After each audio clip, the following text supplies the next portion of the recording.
Ok, hey salut les Warriors, c'est Cédric, j'espère que vous allez bien parce que moi j'ai la forme, je vais vraiment très bien comme d'habitude. Donc aujourd'hui les Warriors, on se retrouve pour le 13e DML si je ne me trompe pas. Donc j'ai vos questions comme d'habitude. Petit sommaire des questions, la première question c'est je n'ai pas de routine d'échauffement, donc quoi faire comme échauffement à la muscu parce que c'est très important l'échauffement et peu de personnes le font, bref j'y reviendrai après. Deuxième question, c'est est-ce qu'on peut prendre de la force sans augmenter la masse musculaire, sans augmenter la taille des muscles? Donc je répondrai à cette question. Et enfin, troisième et dernière question, d'ailleurs pour la deuxième question, je vous donnerai vraiment, je vous prouverai que vous devez d'ailleurs faire de la force. Et ensuite, troisième question, question du titre de la vidéo, question existentielle, comment arrêter de grignoter? Donc c'est parti pour ce DML, les Warriors. Let's go. Donc, première question, je n'ai pas de routine d'échauffement, que faire? Alors là, je vais vous donner ma routine d'échauffement. Je dis pas que c'est la meilleure, hein, mais vraiment, elle fonctionne bien. Je n'ai jamais eu de blessure due à un mauvais échauffement. Et généralement, j'arrive à bien conserver mes perfs parce que l'échauffement permet d'améliorer les performances. Et oui, quand on n'est pas bien échauffé, on fait des moins bonnes performances que si on était bien échauffé. Donc vraiment prêtez attention à l'échauffement parce que ça conditionne votre performance et donc votre gain de masse musculaire. Premièrement, je commence toujours par 5 minutes de cardio, genre vraiment tranquille, hein, genre vraiment lentement, juste histoire de mettre la machine en route. Donc je vais sur du vélo elliptique, parce que ça fait un peu tout le corps, ou on peut aussi faire du rameur, pardon. 5 minutes d'échauffement, vraiment à intensité très basse, hein, genre vraiment pépère quoi. Donc voilà, 5 minutes comme ça. Ensuite, je fais tous les exercices que je vais faire pendant ma séance avec la charge minimale. Par exemple, si je fais du développé couché, je vais prendre la barre à vide et je vais faire 10 répétitions par exercice. Et en fait, vraiment, j'exagère le mouvement en faisant exprès vraiment de bien tendre toutes les articulations parce que je profite du fait qu'il n'y ait vraiment pas de charge, donc absolument aucun risque pour mes articulations, justement pour vraiment exagérer les mouvements et pouvoir vraiment échauffer les articulations. Voilà, histoire que je me blesse pas après. Voilà, donc je fais 5 minutes de cardio, tous les exercices en exagérant bien le geste avec la charge minimale possible.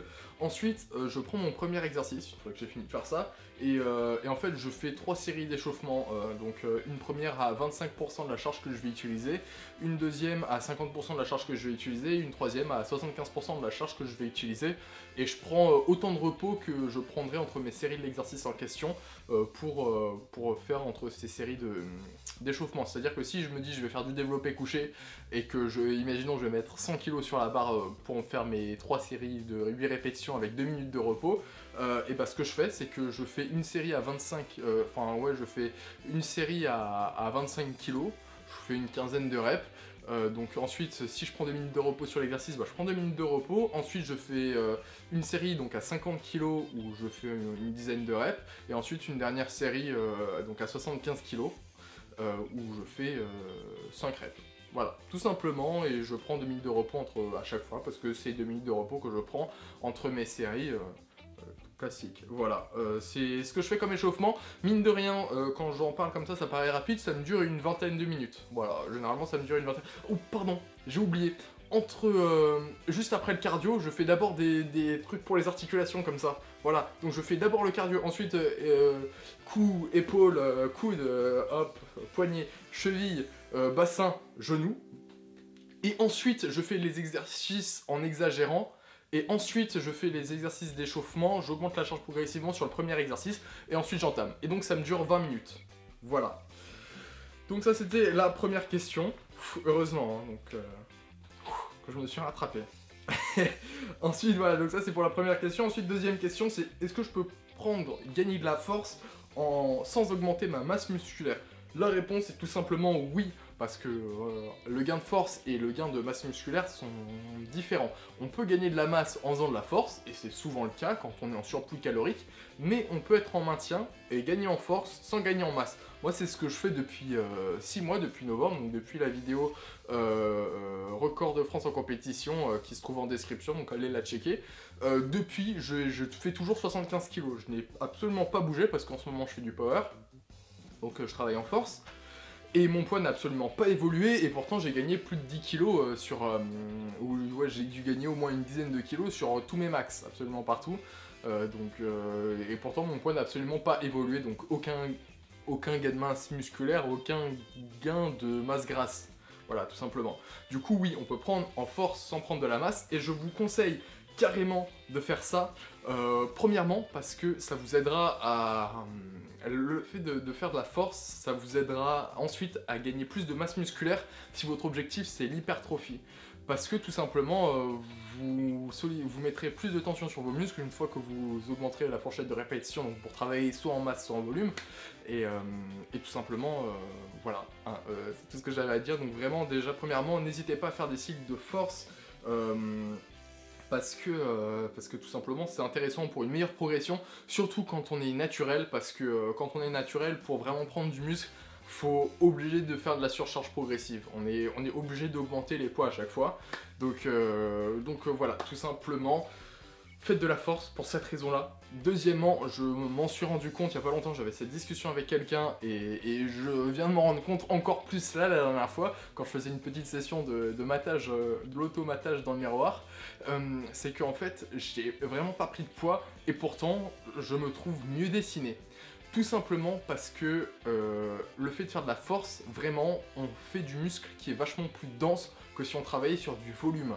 Et donc, on a une meilleure densité, plus de fibres musculaires, et donc ça fait vraiment un muscle qui, de mon point de vue, et généralement c'est le point de vue qui est adopté par une majorité de personnes, et je trouve vraiment plus qualitatif, vachement plus beau quand on contracte et tout.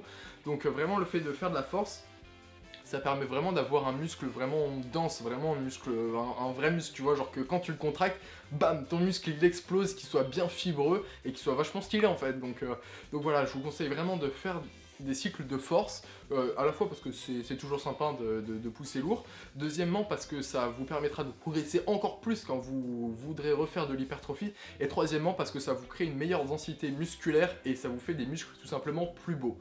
Voilà, c'est tout ce que j'avais à dire. Donc oui, on peut prendre de la force sans prendre de la masse, et je vous recommande de faire des cycles de force. C'est mon avis personnel, hein. Il y en a qui ne font absolument pas de cycle de force, mais moi vraiment ça n'engage que moi, mais je vous conseille, vous ne serez que gagnant, vraiment que gagnant, de faire des cycles de force. Voilà. Ensuite, troisième et dernière question, question du titre de la vidéo, question existentielle: comment arrêter de grignoter? Premièrement, d'où vient le grignotage, hein, je vais faire un exposé. Non, tout simplement, le grignotage, généralement, c'est vraiment la cause du grignotage, soit parce qu'on n'a rien à foutre de notre vie, non, plus sérieusement, c'est surtout une réponse inadaptée à un besoin en particulier. Et en fait, ce que je suis en train de dire là, ça englobe énormément de choses. C'est-à-dire que, par exemple, quand tu t'ennuies, la réponse inadaptée à un besoin de faire quelque chose, ça va être de manger, parce que t'as rien à foutre, tu vas dans ton frigo, et comme t'as forcément quelque chose dans ton frigo ou je ne sais quoi, bah hop, tu vas manger. Donc ça c'est du grignotage qui est une réponse inadaptée à un besoin. Pareil, de la même manière, si t'es en stress par rapport à quelque chose, tu stresses, bam, tu vas grignoter. C'est normal, c'est un réflexe complètement humain. Donc voilà, le fait de comprendre déjà que c'est une réponse inadaptée à un besoin, identifier ce besoin, y répondre, et comme ça, ça évite vraiment de grignoter, ou du moins avoir conscience que j'ai envie de grignoter parce que j'ai ce besoin-là, donc je vais pas grignoter parce que c'est quelque chose de mal. Voilà, premièrement. Deuxièmement, aussi, manger plus souvent dans la journée, en plus petite quantité. Le fait de manger 4 à 6 repas par jour, qui sont prévus, et bah tout simplement, vous n'aurez pas envie de grignoter parce que vous savez que vous allez manger à tel moment et que vous n'avez pas faim, donc pas envie de manger. Donc à ce moment-là, tu ne grignotes plus, et donc tes repas sont de meilleure qualité, et il y a vachement d'avantages bénéfiques à augmenter la cadence de ces repas. Donc 4 à 6 repas dans la journée, théoriquement, t'as absolument pas envie de manger. Et aussi, il y a le fait que le grignotage, malgré tout ça, le grignotage c'est une réponse qui... Enfin, je vais pas dire une maladie, mais il y a des maladies qui en découlent comme la boulimie, et en fait ça a aussi un aspect vachement plus psychologique que ce que je suis en train d'expliquer là. Donc là je vous expliquais pas mal de facteurs pratiques et plutôt physiques, mais il y a aussi un aspect psychologique, quelqu'un qui a un trouble par rapport à quelque chose, quelqu'un qui est stressé par rapport à quelque chose, quelqu'un qui a des problèmes par rapport à quelqu'un ou à quelque chose, et bah il va se réfugier dans la nourriture, et c'est normal quoi. Donc parfois il y a vraiment une source psychologique au fait de grignoter, que malgré tout ce que j'ai pu dire avant sur la réponse inadaptée à un besoin et sur le fait de manger plus, bah impossible de s'empêcher de grignoter. Donc vraiment, s'il y a des problèmes psychologiques qui poussent à des comportements qui sont néfastes pour notre propre santé, bah tout simplement, il n'y a absolument pas de honte à ça, je vous recommande de consulter un psychologue ou un psychiatre. Généralement ce sont des psychologues si je me trompe pas pour ce genre de troubles, mais voilà, tout simplement parce que ça permet d'évacuer ou du moins encore une fois de comprendre, d'avoir conscience de cet aspect psychologique, de pouvoir en parler et de pouvoir le faire dégager loin, très loin, et donc dans ce cas-là arrêter le grignotage. Donc vraiment s'il y a un souci psychologique qui force le grignotage, eh ben, je ne peux que vous recommander de consulter un spécialiste qui vous aidera justement dans cette démarche d'aller mieux psychologiquement et d'arrêter de grignoter. Donc vous aurez mieux psychologiquement et mieux physiquement. Donc ça c'est juste parfait. Voilà les Warriors, on a fini ce DML, ce 10 minutes lifestyle où je réponds à vos questions. Vous avez toujours, et cette fois-ci, maintenant ce n'est pas 5 € de réduction, mais c'est bien 10 € de réduction que vous avez sur ce t-shirt, donc chopez-le, et le lien est en description. Faites-vous plaisir, voilà, hein, toujours qu'on a 10 € de réduction au lieu de 5, donc écoutez les Warriors, faites-vous plaisir, le lien est en description. Pareil, tous mes réseaux sociaux, et moi écoutez sur les Warriors, je vous laisse, hashtag on est des Warriors, hashtag on va envers le YouTube Game.